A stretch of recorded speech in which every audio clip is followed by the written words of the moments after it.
भ्रष्टाचार का फंडा अपनाने और इसके आदी हो चुके कुछ विभागों के अधिकारियों पर सुशासन का डंडा रोजाना बरस रहा है। यूपी की योगी सरकार ऐसे तमाम गड़बड़झाला करने वालों की लिस्ट बनाकर बारी बारी से बड़ा एक्शन ले रही है।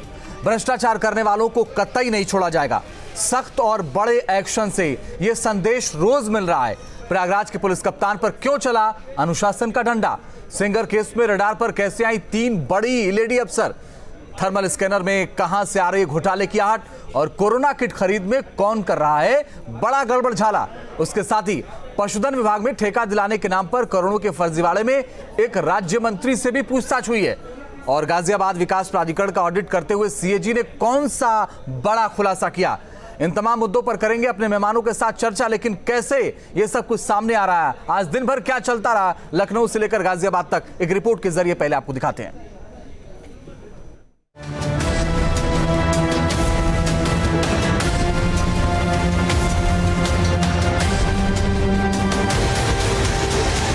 पुलिस कप्तान पर अनुशासन का डंडा।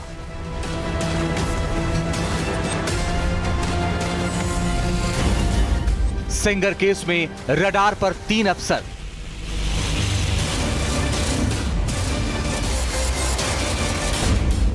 थर्मल स्कैनर में घोटाले की आहट।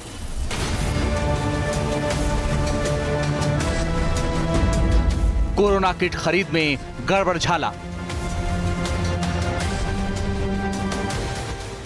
मुख्यमंत्री योगी आदित्यनाथ ने बड़ा एक्शन लिया है। प्रयागराज के एसएसपी अभिषेक दीक्षित को सस्पेंड कर दिया गया है।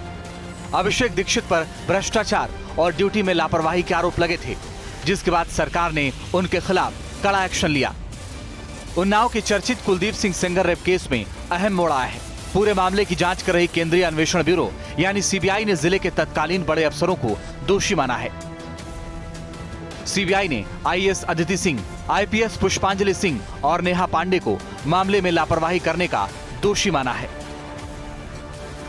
2 आईपीएस अफसर और 1 आईएएस अफसर पर कार्रवाई की सिफारिश कर दी है। सीबीआई ने यूपी के मुख्य सचिव को पत्र लिखा है और पत्र लिखकर दोनों आईपीएस अफसर जो जिले के कप्तान के रूप में तैनाती रही जिनकी, और 1 आईएएस जो जिले की डीएम रही हैं, उन पर कार्रवाई की सिफारिश की है।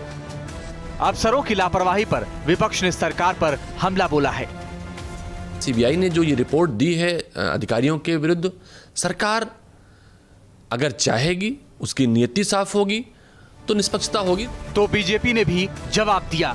कुलदीप सेंगर के मामले में राज्य सरकार ने अपने दायित्वों का निर्वहन किया, पारदर्शी तरीके से कार्रवाई की। कुलदीप सेंगर जेल के संखींचों के पीछे हैं। ग्राम पंचायतों में थर्मल स्कैनर और पल्स ऑक्सीमीटर की खरीद अफसरों के गले की हड्डी बन गई है।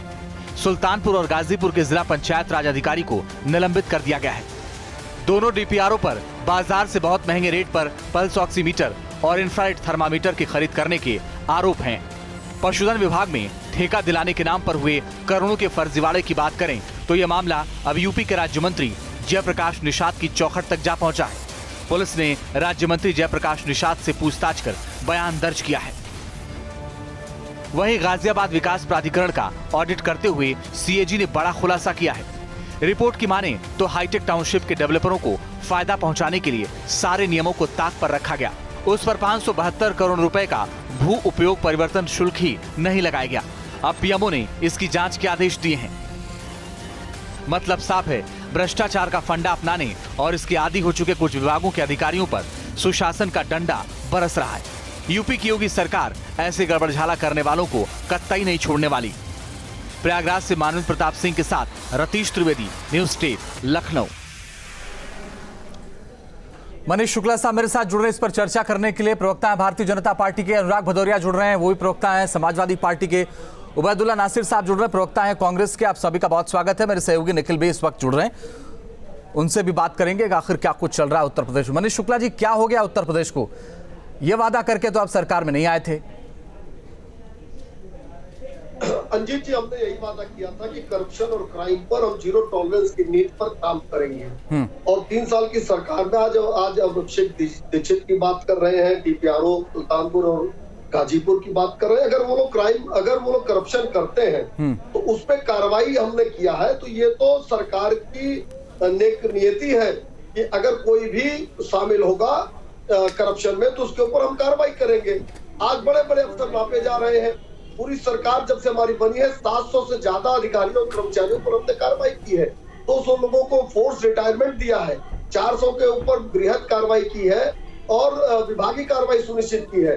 अभी आईपीएस और आईएएस कैडर के अधिकारियों को भी निलंबित किया जा रहा है, कार्रवाई की जा रही है और उनके ऊपर तमाम दंड दिए जा रहे हैं। मनीष जी, दो सवालों का जवाब दीजिए। ठीक है, ओके, समय कम रहता है मनीष जी, आप भी समझते हैं। मैं 2 सवाल एक साथ आपसे पूछ रहा हूं। एक तो क्या जितने अधिकारी थे उन्नाव में, जिन अधिकारियों को सीबीआई ने दोषी माना है, वो आपके विधायक सेंगर की मदद कर रहे थे या नहीं, पहला सवाल। दूसरा, आपके ही पार्टी के विधायक लभुआ से देवमणि द्विवेदी ने एक पत्र लिख के कहा कि वहां की डीएम इसके लिए दोषी हैं और उनके निर्देश पर यह खरीदारी हुई है।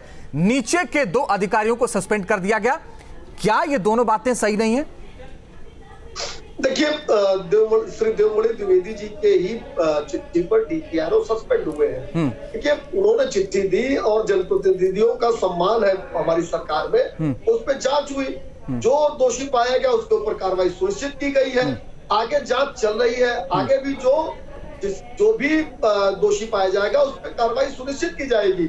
लेकिन जांच हो रही है और उन्हीं के पत्र पर हो रही है। और रही बात कुलदीप सेंगर के विषय में, तो कुलदीप सेंगर के विषय में सरकार ने अपने दायित्वों का निर्वहन किया था, कार्रवाई की थी और पीड़ित परिजनों की मांग पर सीबीआई जांच की अनुशंसा की थी। सीबीआई ने जो जांच की है उसके अनुसार जो उनकी अनुशंसा होगी उस पर कार्रवाई की जाएगी निश्चित रूप से। देखिए, मैं आपसे ये जानना चाह रहा हूं सर, मैं आपसे मनीष जी, देखिए बार बार बातों को घुमाएंगे, उसका कोई फायदा थोड़ी है। मैं आपसे जानना चाहता हूं कि क्या इन तीनों अधिकारियों ने तब की आपकी पार्टी के विधायक कुलदीप सिंह सेंगर की मदद की या नहीं की, जिसको सीबीआई ने दोषी माना है? देखिए अंजीत जी, सीबीआई जांच की अनुशंसा किसने की थी? राज्य सरकार ने की थी और राज्य सरकार के अनुशंसा पे सीबीआई जांच हुई है। जो लोग भी इसमें दोषी पाए जाए। देखिए सर, मैं जाना ही नहीं चाहता कि पहले क्या हुआ, मैं जाना ही नहीं चाहता पहले क्या हुआ। सीबीआई जांच की अनुशंसा से पहले आप ना कार्रवाई अगर कर देते ना विधायक के खिलाफ, एक आध की जान बच जाती सर, जान बच जाती लोगों की, जान बच जाती लोगों की। आज आप अगर इस बात की डिबेट कर रहे हैं कि सीबीआई ने अनुशंसा की है तो सीबीआई की बात तो करनी ही पड़ेगी। किसके अनुशंसा पे सीबीआई? नहीं सर, मैं तो ये कह रहा हूं ना कि अगर आप कार्रवाई कर देते तो सीबीआई को जांच ही नहीं भेजनी पड़ती, आप गिरफ्तारी कर लेते तो सीबीआई गिरफ्तारी नहीं करना पड़ता। आप भाई, आपके 3 अधिकारी थे ना सर, वो किसके इशारे पर काम कर रहे थे बताइए ना। कभी कभी पीड़ित की जो मांग होती है उसके अनुसार अनुशंसा की जाती है और उस समय भी कार्रवाई हो रही थी। चलिए उससे आगे बढ़ता हूं। विधायक की गिरफ्तारी उत्तर प्रदेश पुलिस ने की थी, सीबीआई ने नहीं की थी। ओके तो ओके सर, उससे आगे बढ़ता हूं सर, उससे आगे बढ़ता हूं। मुझे एक बात बताइए सर कि इस पूरे मामले में विपक्ष कहता है कि भाई आपके अफसर नहीं मान रहे, मनमानी कर रहे हैं, विधायकों की नहीं सुनते हैं, जनप्रतिनिधियों की नहीं सुनते हैं। अब तो आपके भी विधायक कहने लगे हैं, तो मान लीजिए ना उनकी बात। हमने एक बार आपकी बात मान ली कि हो सकता है वही 2 अधिकारी दोषी हों, आपके विधायक ने कहा। और ये बात आप तो मनीष जी जानते हैं, आप तो छात्र राजनीति में भी रहे हैं, आपने तो यूनिवर्सिटी की भी राजनीति की है, वहां से यहां तक आए हैं, आप भी बेहतर समझते हैं बिना डीएम के ये सब हो सकता है क्या? देखिए जी, आरोप लगा, आरोप की जांच हुई, एक के ऊपर कार्रवाई हो गई है, कार्रवाई बंद नहीं हुई है और मैं चैनल पे बैठ के न कार्रवाई रोक सकता हूं और न ही उसको मैं अभी यहाँ कुछ कहने की स्थिति होती है। अनुराग भदौरिया, मर्यादा के विपरीत होगा। आज हम ये कहते हैं कि उस पर कार्रवाई होगी या नहीं होगी। आखिर किस आधार पे मैं तो ये कह रहा हूं, मेरा सवाल तो मनीष जी ये था ना, मेरा सवाल देखिए मनीष जी, मैं आपसे बहुत स्पष्ट कह रहा हूं, जब आप विपक्ष में थे ना तब भी मैं डिबेट करता था और आप आते थे, और आज आप सरकार में हैं। जब आप विपक्ष में थे तो इस तरह की बात नहीं करते थे सर, और आप भी जानते हैं कैसी डिबेट होती थी, बहुत बखूबी जानते हैं आप इस बात को। 2 अधिकारियों पर कार्रवाई कर देना, जब हम विपक्ष में थे सर, 2 अधिकारियों पर कार्रवाई कर देना, ये सर मतलब आप बचा सकते हैं खुद को कि हमने 2 अधिकारियों पर कार्रवाई कर दी। जब हम विपक्ष में थे तो ऐसी सरकार थी कि मुख्यमंत्री ने कहा आईएएस वीक के दौरान अखिलेश यादव जी ने कि मैंने एक की पैरवी की, उससे पैसा ले लिया। वेट करा रहे हैं। चलिए ओके, एक मिनट, जिसने पैसा ओके सर, मैं आ रहा हूं। अनुराग भदौरिया, आप ये तय मत करिए कि मैं डिबेट चल रही है, एक मजाक चल रही है। आप उसका इशू बदल देना चाहते हैं? नहीं, क्या इशू बदल देना चाहते हैं सर? आपसे पूछ के इशू थोड़ी तय हो रहा है। बात ही बदल देना चाह रहे हैं। बोलिए अनुराग भदौरिया। अनुराग भदौरिया मुझे एक बात बताइए, अनुराग भदौरिया मुझे एक बात बताइए, ये कह रहे हैं कि भाई कार्रवाई तो सब जगह हो रही है, अब अधिकारी कर रहे हैं तो हम क्या करें? देखिए, उत्तर प्रदेश में जब से भारतीय जनता पार्टी की सरकार आई, आपको भी अच्छी तरह पता है और आपने सवाल पूछे भी। देखिए, मैं आपके बीच में नहीं बोला, अगर डिबेट ऐसी करवानी हमेशा जैसे मैं आपको बोलने दिया, आप मुझे बोलने दिया। नहीं, बिल्कुल आप बोलिए अनुराग भदौरिया, आप बोलिए। मनीष जी, आप इनकी बात सुन लीजिएगा, ये बोल ले फिर आप बोल लीजिएगा, कोई बात नहीं।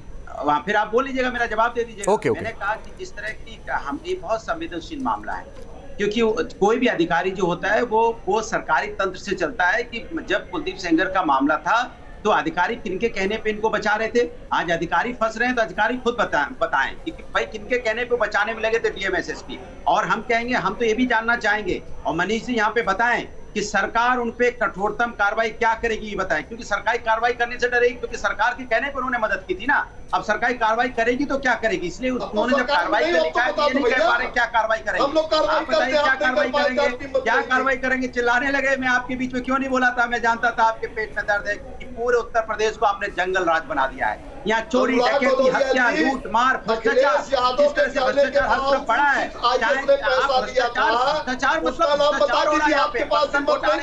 क्या आपने सचिवालय को बना दिया? सचिवालय में क्या अड्डा बन गया सचिवालय? ये सचिवालय ऐसा कभी होता था? कभी ऐसा होता था कि जनता पब्लिक को दौड़ने आप सोचो, पब्लिक अपराधी को मार रही है, अपराधी पब्लिक को मार रहा है, पुलिस अपराधी को मार रही है, जनता को मार रही है, अपराधी पुलिस को मार रहा है, पुलिस जनता पुलिस को यहाँ पता ही नहीं चल रहा कौन किसको कब मार देगा, कब क्या हो जाएगा, माहौल होने लगी। और महिलाओं के पहचान में नंबर 1 पे हो गए। और अधिकारियों के खिलाफ आपको सख्त कार्रवाई करनी चाहिए, क्योंकि अधिकारी न्याय नहीं दिला पाते। और ये हमारे, अगर अधिकारी संवैधानिक पद पे बैठा हुआ अधिकारी गैर संवैधानिक काम करने लगे, निर्दोष को बचाने के लिए दोषियों को निर्दोष को बचाने के लिए निर्दोष को फंसाने लगे, और अन्याय की आवाज न बन के अन्याय करने लगे, न्याय की बात न करे, ऐसे अधिकारियों के खिलाफ क्या कार्रवाई होनी चाहिए? जैसे अपने आर्मी आजम खान साहब को आपके अधिकारियों ने फंसाया कि नहीं फंसाया? आपके एसएसपी डीएम ने फंसाया नहीं फंसाया? यहाँ पे कहने आपके यहाँ पे जो बैठी सरकार के कहने पे झूठे मुकदमे लगाए कि नहीं लगाए?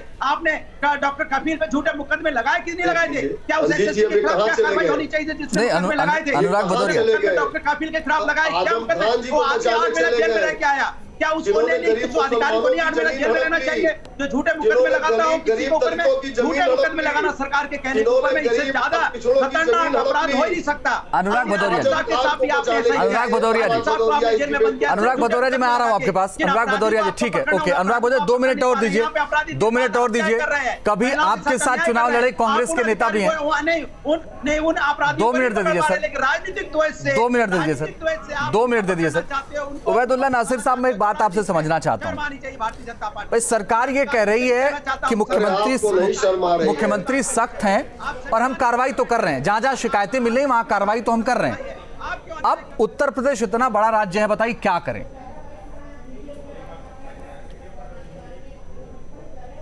इस्तीफा दे दे, घर चले जाए, नहीं संभाल सकते हैं तो ये कौन सा सवाल हो कि वो क्या करे? उन्नाव में जो इतना बड़ा कांड हो गया, क्या सेक्रेटरिएट तक, चीफ मिनिस्टर तक ये बात नहीं पहुंची थी कि एक महिला के ऊपर, उसके परिवार के ऊपर कितना बड़ा जुल्म हो रहा है, और वहाँ की डीएम और एसपी जो हैं वो मजलूम के बजाय जालिम का ही साथ दे रही है? क्या ये बात सेक्रेटरिएट तक नहीं पहुंची थी? ये बात सीबीआई को बताने की क्या जरूरत है? ये तो बिल्कुल दुनिया जान रही थी। और अगर वो एक्सीडेंट ना हुआ होता और इतना बड़ा कांड ना हुआ होता तो सेंगर को ये लोग बचा ले गए थे। पूरी ताकत लगा दिया था योगी जी की सरकार ने सेंगर को बचाने की। आज अगर सीबीआई ने सिफारिश किया है कि इन तीनों के खिलाफ एक्शन लिया जाए, तो अब तक एक्शन क्यों नहीं हुआ? इमीडिएटली एक्शन हो जाना चाहिए था। और सिर्फ विभागीय कार्रवाई क्यों हो? ये लोग जुल्म में बराबर के शामिल थे, हत्या में बराबर के शामिल थे, इनके ऊपर क्रिमिनल कॉन्स्पिरेसी का केस क्यों ना किया जाए? और इन लोगों ने किसके इशारे पर किया था? जाहिर सी बात है, हमने पॉलिटिकल मास्टर्स के इशारे पर किया था। और जहाँ तक बात है, इससे पहले कभी सुना आपने कि सेक्रेटरिएट के ऑफिस के अंदर करप्शन का एक पूरा कमरा बना हुआ हो और जहाँ से करप्शन के सारे फर्जी दस्तावेज चल रहे हो, सारे फर्जी अपॉइंटमेंट हो रहे हो? अभी जो लखनऊ यादव जी का कत्ल हुआ, वो फर्जी अपॉइंटमेंट कर रहे थे, उनके भी कलेक्शन जो है वो सेक्रेटरिएट तक जाहिर हो गए थे। तो करप्शन तो इतना है कि आप सोच नहीं सकते कितना करप्शन है। और खुद इनके विधायक, विपक्ष के विधायकों को छोड़िए, इनके कितने विधायक कह चुके हैं हरदोई के विधायक ने कहा कि हमने इतना करप्ट सिस्टम कभी देखा नहीं, बहराइच के विधायक ने कहा कि हमने कभी इतना करप्ट सिस्टम नहीं देखा। तो करप्शन की ये क्या बात करेंगे? और ये सिलेक्टिव होकर काम करते हैं, आईएएस के खिलाफ कोई एक्शन, आईपीएस के खिलाफ कोई एक्शन, कितने डीएम के खिलाफ कार्रवाई की इन्होंने? जिस डीपीआरओ की बात हो रही है, क्या डीपीआरओ ने वो खरीदारी डीएम की मर्जी के बगैर कर दिया था, डीएम की सैंक्शन के बगैर कर दिया था?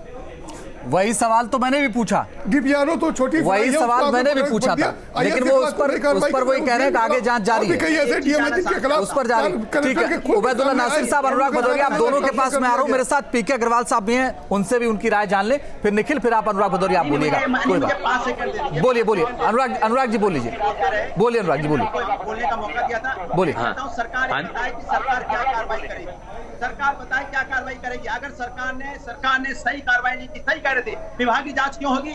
आपकी वजह से लोगों की जिंदगी बर्बाद हो जाए, आपकी वजह से लोगों के बच्चे रोड पे चले आए और उसके बाद आप पे विभागीय कार्रवाई होगी, क्यों होगी? आप एनएसए लगा के लोगों को जेल में डाल देते हो, आप उनके सरकार के कहने पे आपने आजम खान साहब को आपने जेल में डाला हुआ है, क्यों आप इस तरह का? भाई आप अपराधियों को तो नहीं पकड़ पा रहे, लगातार हत्या हो रही है। क्या बलिया में नहीं हुई, क्या लखीमपुर में नहीं हुई, क्या उन्नाव में नहीं हुई, क्या हापुड़ में नहीं हुई, क्या गाजियाबाद में नहीं हुई, कहां नहीं, क्या लखनऊ में नहीं हो रही है? पीके अग्रवाल साहब बोलिए। ठीक है, ओके, मैं आप दोनों के पास आ रहा हूँ सर आ रहा हूँ दोनों के पास, राजनीतिक आप दोनों के पास आ रहा हूँ सर। पीके अग्रवाल साहब भी, उनको भी सुन लीजिए। पीके अग्रवाल साहब बोलिए, आखिर उत्तर प्रदेश में ये बातें क्यों सामने आ रही हैं? पीके अग्रवाल साहब बोलिए पीके अग्रवाल साहब। हाँ, एक्चुअली उत्तर प्रदेश में भ्रष्टाचार बढ़ रहा है, लोग बड़े परेशान हैं, और इसमें क्या है कि विधायकों का बहुत बड़ा रोल है, और जो ऑफिसर हैं ये बड़े लेवल पे, जिला लेवल पर, उनका विधायकों से मेल रहता है। तो ये मुख्यमंत्री ने जो कार्रवाई की है वो एक संदेश देती है कि अफसरों को अपने रूल ऑफ लॉ के अनुसार काम करना चाहिए। ऐसा नहीं कि विधायक के कहने से या विधायकों को फेवर करने के लिए कोई कार्रवाई करें। तो मैं सोचता हूँ इससे बहुत बड़ा संदेश जाएगा। लेकिन बड़ी दुख की बात है कि एक रेप का कांड हुआ, उसमें तीनों महिला ऑफिसर वो अपनी महिलाओं को भी नहीं प्रोटेक्ट करना चाहती हैं, जैसा कि महुआ में भी हुआ था कि जो जिलाधिकारी महिला थी। तो ये बड़ी दुख की बात है। तो इसलिए जो कार्रवाई हुई, महिलाओं को बहुत आगे आना चाहिए, महिला अधिकारियों को रेप के केस में पुरुषों से आगे आना चाहिए था जी। तो राज्य सरकार ने जो कार्रवाई की है बड़ी प्रशंसनीय, किंतु इसका जो फाइनल कंक्लूजन है, ओके सर, ऐसा नहीं है कि सस्पेंशन कर दिया आपने, फिर बाद में फाइलों में दब गया, उनको पोस्टिंग होती रही, तो जैसा कि सस्पेंशन का लोग विश्वास नहीं करते हैं और एक मजाक हो जाता है। Okay sir. तो इसको जो मीडिया है उसको भी फॉलो अप करना चाहिए। ओके। कि जो अफसरों के, क्योंकि जिला स्तर पे आईएएस आईपीएस के विरोध में जो है कार्रवाई नहीं होती है, लोगों की ऐसी धारणा बनी हुई है उत्तर प्रदेश। ओके सर, बिल्कुल ठीक। और जब तक उच्च लेवल के अधिकारियों के विरोध में कार्रवाई नहीं होगी तो नीचे करप्शन दूर नहीं, करप्शन नीचे बहुत ज्यादा है। Okay okay. लेकिन ऐसा नहीं है कि ऊपरी कार्रवाई से ही करप्शन दूर होगा, वो तो एक बहुत बड़ी समस्या है। ओके। लेकिन ऊपर के अधिकारियों पे ऐसी कार्रवाई हो सकती है। ओके। निखिल मुझे एक बात बताइए, मैं आता हूं सर आपके पास। निखिल मुझे एक बात बताइए, ऐसा लगता है कि पूरी सरकार अफसरों के भरोसे हो गई है और अफसर अपने हिसाब से सब मैनेज कर रहे हैं, न उसमें विधायक का कोई मतलब है, न मंत्री का कोई मतलब है, न उसमें मनीष जी का कोई मतलब है? बिल्कुल झगड़ा इसी बात का है, क्योंकि इस सरकार में ये देखने को मिल रहा है कि मुख्यमंत्री की नीयत तो साफ है, लेकिन उनके नीचे काम करने वाले जो अफसर हैं उनका तौर तरीका जो है वो लगातार संदिग्ध बना हुआ। कई इस तरह के मामले आए हैं जहां इसमें साफ हुआ कि अधिकारियों की लापरवाही है। सुल्तानपुर में अगर डीएम की निगरानी में, डीएम के निर्देश के बाद ये तमाम इक्विपमेंट खरीदे गए, तो ऐसे में जिला अधिकारी को इन सब चीज़ों की जानकारी क्यों नहीं मिली? क्यों उन्होंने खुद स्वतः संज्ञान नहीं लिया, जबकि लगातार रोज यहाँ बैठकें हो रही हैं मुख्यमंत्री कार्यालय में और यहाँ से लगातार मैसेज दिए जा रहे हैं। उसके साथ ही दूसरी बात अगर करें तो बहुत जगह ये देखने को मिली है कि जो विधायक हैं, जो क्षेत्रीय जो है नेता है, वो नाराज हैं अधिकारियों से।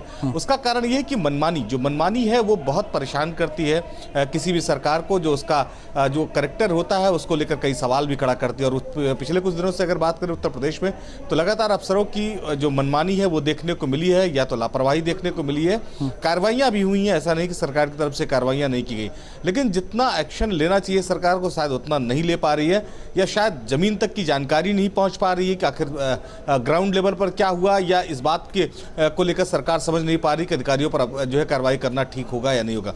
लेकिन जब तक बड़े लोगों पर कार्रवाई नहीं होगी, आप छोटे लोगों को मैसेज नहीं दे सकते। जो ग्राउंड लेवल पर काम कर रहा है, जो गाँव में देहात में काम कर रहा है, उसको आप मैसेज नहीं दे सकते। तो ये कार्रवाई ऊपर से करना होगा, और जब तक आप ऊपर से कार्रवाई नहीं करेंगे स्थिति सुधरने वाली नहीं है। जी ठीक है, निखिल बने रहिए। मनीष जी, एक सवाल मेरे जहन में है, कुछ एक बड़े अफसरों को छोड़ करके आपने आज तक थानेदार और सीओ ऊपर सस्पेंड नहीं किए, कार्रवाई नहीं किए, तो क्यों ये परसेप्शन है कि आप बड़े अधिकारियों के खिलाफ कार्रवाई नहीं करते हैं और आप क्यों मजाक करें जनता के साथ? बोलते हैं कि भाई अरे बड़े अधिकारी, लेकिन 700 से ज्यादा कर्मचारियों और अधिकारियों के ऊपर कार्रवाई की गई है कि अपोजिशन पार्टी के एफआईआर करो, ज्यादा लोगों को पोस्ट रिटायरमेंट किया गया विभिन्न विभागों के अधिकारी ऑर्डर जाता है ना, तो अधिकारी और आज ही आईपीएस रैंक के अधिकारी को निलंबित किया गया है। उन्नाव के डीएम रहे देवेंद्र पांडे को निलंबित किया गया है। तो ये कहना कि नहीं आईएएस आईपीएस को नहीं किया जा रहा है, इसलिए कह रहा हूँ ये अधिकारी जो इन्वॉल्व है जिसकी निष्ठा संदिग्ध नजर आ रही है उसके ऊपर कार्रवाई की जा रही है। फर्जी मुकदमे राजनीतिक द्वेष से जो देखिए मनीष जी, मैं तो देखिए मनीष जी आप कार्रवाई कौन सी कर रहे हैं मुझे नहीं पता, लेकिन मुझे ये समझ नहीं आता कि सर सरकार कैसे चल रही है। मुकदमा लेके जाओगे लगाओगे दूसरे के ऊपर, तो अल्टीमेट अनुराग जी, आपको एक ना एक दिन। अनुराग जी आप चुप हो जाए सर, तो एक सवाल पूछ लूं मैं। अल्टीमेट आपको फंसना। अनुराग जी आप चुप हो जाए तो मैं एक सवाल पूछ लूं सर। इसलिए मैं अधिकारी से कहना चाहता हूं कम से कम आपको न्याय की बात कीजिए। देखिए देखिए सर उन्होंने क्या किया उसको छोड़ दीजिए ना मनीष जी, मनीष जी उन्होंने जो किया छोड़ दीजिए ना। पाएंगे मनीष जी के समाज में, मनीष जी के यहाँ तो सरकार नाम की चीज नहीं है, नाम की चीज नहीं है। यहाँ तो माँ मार दे रही है अपराधी को, अपराधी मार दे रहा है जनता को, पुलिस मार रही है अपराधी को, अपराधी मार रहा है पुलिस को। यहाँ पत्रकार भी सुरक्षित नहीं, महिलाएं भी सुरक्षित नहीं, जनता भी सुरक्षित नहीं। यहाँ तो हाहाकार मचा है। मनीष क्या कहेंगे? मनीष जी को तो पता है बेचारे करें क्या, भले आदमी है, उनको तो अपनी सरकार को बचाना है, उनको पक्ष रखना है, लेकिन हालत है उत्तर प्रदेश में तो जंगल राज चल रहा है, यहाँ कोई किसी चीज वाला नहीं है। और मैं तो चाहूंगा जो अधिकारी गलत मुकदमा लगाते हैं ऊपर में, उनके ऊपर भी लौट के अगर गलत फर्जी साबित होता है तो अधिकारियों पे वही मुकदमा लगाना चाहिए, तब उनको पता चलेगा कि ये फर्जी मुकदमा लगाने की सजा क्या होगी। ओके ठीक है, अभी मनीष जी और अनुराग भदौरिया आप लोग उबैदुल्ला नासिर साहब को भी सुनिए। उबैदुल्ला नासिर साहब बोलिए, उसको खोजना चाहिए। बोलिए उबैदुल्ला नासिर साहब जल्दी से।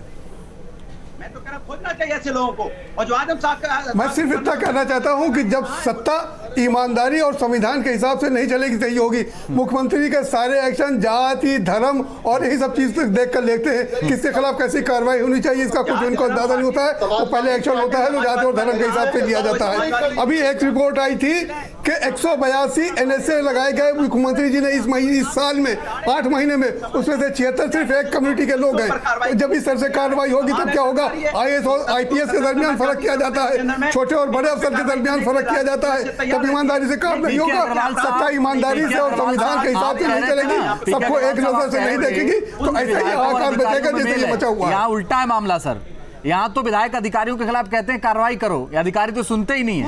ये अधिकारी कब सुनेंगे? मनीष जी खुद ही जानते हैं। मनीष कितने विधायकों ने कहा कि हमने ऐसी सरकार ही नहीं देखी। मैं तो बता रहा हूँ ये 3-4 विधायकों के नाम। बोलिए पीके अग्रवाल साहब जल्दी से। बेचारे अनुराग भदौरिया जी अपराधियों की ऊपर कार्रवाई से वही अब अपराधी एक्चुअली